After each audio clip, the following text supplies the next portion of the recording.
Good day. So today we will be checking out another important car accessories na dapat laging nasa tabi ng inyong sasakyan in case of emergencies. So this Lazada Budol is one of the best buy na purchase ko this year. This is the portable intelligent inflation pump. So tingnan natin kung ano nasa loob. You can see this bag, small bag, where you can put your uh, uh, pump. Then sunod, in the box, you can see other accessories such as the charger, the car charger, tapos mga wires pa niya. We also have the sa ilalim, makikita nyo ang trachea. So I don't know kung ano pang ibang tawag doon, pero sa manual, trachea ang tawag sa kanya. So this is the ano po, the pump.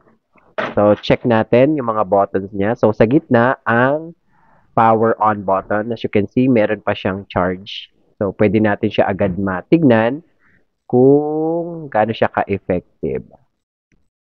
So other button, tignan natin. Sa taas, makikita ang button for the emergency light. So in case na may SOS, yan nakita nyo may red light. Then sa baba is the button para dun sa pagbabago ng mga details of the pump like yung PSI. Ayan. So basically madali lang yung ano niya, ang paggamit dahil kayang-kaya mo namang ma-determine na kung paano ang at kung para saan ang mga buttons na iyon. So, lagay natin itong trachea kung tawagin. Ito yung pagdadaanan ng hangin. So, screw lang. Madali lang naman siyang screw. Then, yan. Ready to go na. So, subukan natin. Tignan natin kung gagana siya. So, as you can see, medyo bagsak na ang aking gulong. Talagang deflated na ang aking gulong. So, magandang subukan.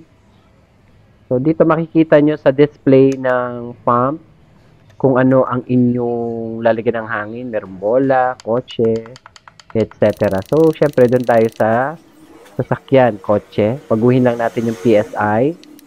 So, ang aking normal PSI sa bawat gulong na nilalagay ay 30. So, ayan, nagsimula na siya. Medyo matagal pala talaga dahil talagang bagsak na bagsak ang aking gulong. So, yan, 7.5 PSI pa lang. And we have a long way to go. Pero ayan, nakita nyo, nag-increase na ang hangin sa loob ng gulong. Ayan, tumangat na siya, umangat na. And, ayan, nakita nyo naman. So, from no air to 30 PSI air. So, all in all, I can say na okay, it's working. So, purchase na kayo mga kaibigan. Salamat.